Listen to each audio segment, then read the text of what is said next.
이제 그 레닌 당시에 레닌에게 직접적인 영향을 미친 제국주의 이론에 대해서 살펴보겠습니다. 필퍼딩의 이제 금융 자본론이죠.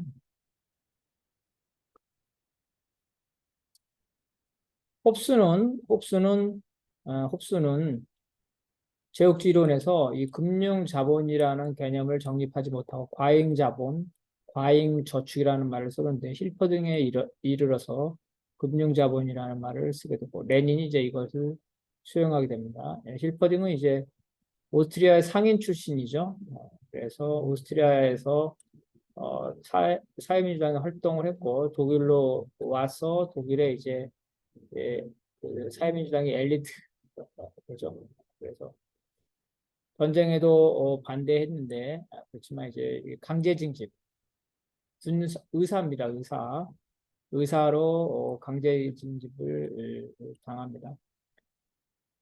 주로 이제 기관지에 있었고 독립사민당 기관지에서 활동했고 독립사민당의 이 일부는 공산당으로 가고 일부는 사민당과 다시 통합하죠. 그 사민당과 통합해서 제국의 의회를 지나고 재무장관까지 하다가 물러나게 됩니다. 그러다 나치 성립 후 추방돼서 프랑스에서 망명 활동을 하다가 이 프랑스의 비시 괴뢰 정부죠. 프랑스의 비시 괴뢰 정부에 체포돼서 어, 고문받다가 사망한 걸로 이렇게 추정이 됩니다. 어쨌든 이 실퍼동은 자기 자신의 고국 오스트리아와 헝가리에서 1900년대 초반에 이제 공황을 극복하기 위한 자본들의 그 카르텔, 그죠? 독점 자본의 카르텔을 목격을 했고 이를 목격한 실퍼동이 이제 이를 분석한 금융 자본론을 씁니다. 부제가 재밌습니다. 부제가 자본주의 발전의 최근 단계, 최근이에요. 최근, 최고 단계가 아니라 레닌의 제국주의론은 자본주의의 최고 단계인데 이건 최근 단계인데 이런 걸 보더라도 실퍼 등의 금융 자본론에 영향을 받아서 레닌이 제국주의를 썼다는 걸 알 수가 있겠습니다. 이러한 금융 자본론은 경쟁적이고 다원적인 자유주의적인 자본주의가 독점적인 금융 전환으로 전환하는 것을 분석했다는 겁니다. 그래서 독점 자본이다. 그리고 금융 자본이다. 이런 특징이 있다는 겁니다. 이런 실버 등의 저서를 영향을 받아서 레닌이나 부하린의 저서가 나오게 됩니다. 금융 자본은 최고로 발전한 자본 형태죠. 뭐 상업 자본, 산업 자본, 금융 자본 그렇죠? 금융 자본이 최고로 삼위일체다. 삼위일체. 그 산업자본이 가장 토대인데 가장 토대이기 때문에 성부로서 이제 상업자본과 은행자본이라는 성자를 낳다는 거죠. 그리고 또 어떤 자본이니까 좀 더 자본이 공통이죠. 그 화폐 자본은 성령이고 이러한 성자, 성부, 성령 셋이 바로 이제 금융자본의 하나로 통일된다. 그러니까 상 산업자본, 상업자본, 은행자본, 그죠? 이러한 게 다 공통의 자본이라는 거죠. 화폐 자본.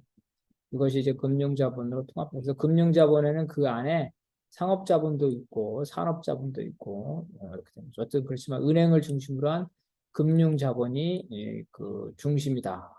지배적인 자본이라. 그래서 이러한 융합된 자본은 자신의 이해관계를 보호하고 관철하기 위해서 국가를 필요로 하죠. 해외에 투자를 하거나 시장을 할 때는 국가의 보호가 필요합니다. 자기가 투자하고자 하는 나라에 중국에 투자한다면 중국에 청나라에 투자한다면 청나라의 경제 정책에 영향을 미치려면 국가 권력이 필요하겠죠. 청나라에 압박을 줘야 되기 때문에. 뿐만 아니라 국내에서는 플레타를 제외한 다양한 계급들이 이런 금융 자본에 종속된다는 거죠. 마지못해 연합한다는 거죠. 마지못해 연합한다. 이로써 이제 국가 독점 자본, 국가와 금융 자본이 결합한 거죠. 그래서 국가 독점 자본주의가 형성이 된다. 일파동은 이와 같이 자본 일반, 그래서 화폐에서 시작돼서 화폐의 기능 가지고 이 얘기를 하게 됩니다. 그래서 그 책에 보면 뭐 신용 주식회사, 산업자본, 은행자본 뭐 여러 가지 각각의 것들을 하면서 이제 카르텔과 트러스트 공황으로까지 전개가 됩니다. 실천적인 의미는 이러한 금융 자본이 각 사회 계급에 어떠한 영향을 미치냐는 바인데요. 실퍼딩에 따르면 이러한 금융 자본은 경제 일반과 산업을 지배하고 있죠. 그리고 바로 이런 산업 자본과 금융 융합 자본이죠. 금융 자본, 금융 독점 자본이 국가와 유착을 하고 있다. 그래서 이러한 산업, 상업, 은행 이러한 것들의 통합은 과거의 그 중상주의의 자유 방임 국가가 아니라 어떤 중앙집권적인 거, 강한 국가의 개입을 요구하게 되는 이러한 독점 자본이죠. 집중되는 독점 이익을 누리고 있고 그래서 이거는 과거에는 부르주아 일반, 자본가 일반을 위한 국가에서 소수의 독점 자본을 위한 국가를 요구하기 때문에 바로 국가 권력에 접근하게 된다는 거죠. 국가 권력은 자본가 일반이 아니라 소수의 독점 자본을 위한 국가가 된다. 그래서 국가 독점 자본주의다.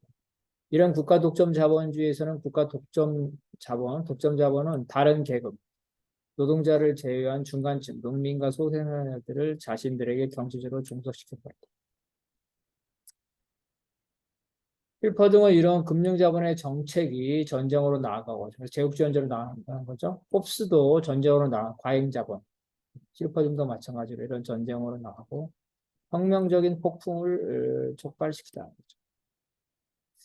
그런데 이제 이런 금융 대자본가의 독재가 만약 프레타 독재로 대체된다면 사회 변혁이 오히려 쉽게 일어날 수 있다는 겁니다. 국가 권력을 장악한 노동 계급이 독점 자본을 자신의 소유로 만든다. 예를 들어서 뭐 한국으로 친다면은 노동자들이 재벌들이죠. 재벌들을 자신의 소유로 만든다면 이러한 재벌들, 독점 자본에 예속되어 있는 농민과 소생산자 역시도 간접적으로 이 재벌의 국유화에 복속된다는 거죠. 그래서 직접적으로 농민과 소생산자를 사적 소유를 폐지하지 않더라도 독점 자본의 사적 소유만 폐지하면은 독점 자본에 예속된 농민과 소생산자의 사적 소유도 간접적으로 폐지됩니다. 그래서 국가 독점 자본주의에서는 농민과 소생산자의 소유를 사회적으로 전환하기 위해 직접 몰수할 필요가 없다. 독점 자본만 사회화하면 전체 사회를 사회주의로 전환할 수 있다. 이런 측면에서 볼 때 바로 국가 독점 자본주의 사회에서는 오히려 혁명이 더 빠른 시일에 그죠? 빠른 시일에 할 수 있다. 혁명의 과제가 단순화된다는 거죠. 즉 주 타격 대상이 독점 자본에 집중된다는 거죠. 극소수의 독점 자본을 타도하는 혁명 경로는 독점 자본에 착취당하는 농민과 소생자들의 지지를 얻을 수가 있습니다. 그래서 노동자들이 이런 중간층의 지지를 얻어서 독점 자본을 타도하면 된다는 겁니다. 이러한 반독점 사회주의 혁명의 경로는 이제 자본주의가 발전한 유럽식의 혁명, 유럽 코뮤니즘에서 유럽 코뮤니즘도 유럽을 독점 자본주의, 그죠? 독점 자본주의 시대로 보고 주 타격 대상을 독점 자본주의로 보고 반독점 전선을 하기 위해서 독점 자본에 대항하는 계급연합, 노동자를 중심으로 한 계급연합을 주장하는데 바로 이제 여기서 그 뿌리가 있다는 겁니다. 마르크스에 따르면 이제 사회주의는 자본주의가 매우 성숙할 때 자본주의가 성숙하려면 어때? 중간층, 소부르주아들이 분해되죠. 농민과 소생자들이 노동자로 몰락하거나 소수는 자본가로 성공하는 이런 계급 변화를 거치니까 농민과 소생산자들이 몰락을 많이 해야 돼요. 그렇죠. 자본주의가 성숙하려면 그렇죠. 그런데 힐퍼 등에 따르면 사회주의가 이러한 농민과 소생산자의 그 사회재산 폐지가 아니라 독점 자본에 대해서만 타켓을 하기 때문에 독점 자본이 농민과 소수는 중간층을 지배하고 있는 나라에서는 자본주의가 성숙하기 전, 다시 말해서 농민과 소생산자들이 몰락하기도 전에 독점 자본만 사회화를 하면 혁명이 가능할 수 있다는 거죠. 따라서 마르크스와 달리 사회가 성숙하지 않은, 즉 아, 농민과 소생산자가 몰락하지 않은 나라에서도 독점 자본을 사유하는 방식으로 사회주의 혁명을 나가줬다. 이것이 이제 이 마르크스와 다르죠. 그 독점 자본 이전의 마르크스의 혁명 경로는 독점 자본이 성립한 이후의 혁명 경로가 달라질 수 있다. 그 전체의 사적 소유를 폐지 않고 독점 자본의 사적 소유면 폐지해서도 가능하다. 슈퍼등은 이제 국가 독점 자본주의를 자본주의 최근 단계, 최고 단계가 아니죠. 최고 단계가 아니라 최근 단계다. 더 나갈 수도 있다는 거죠. 더 나갈 수도 있다.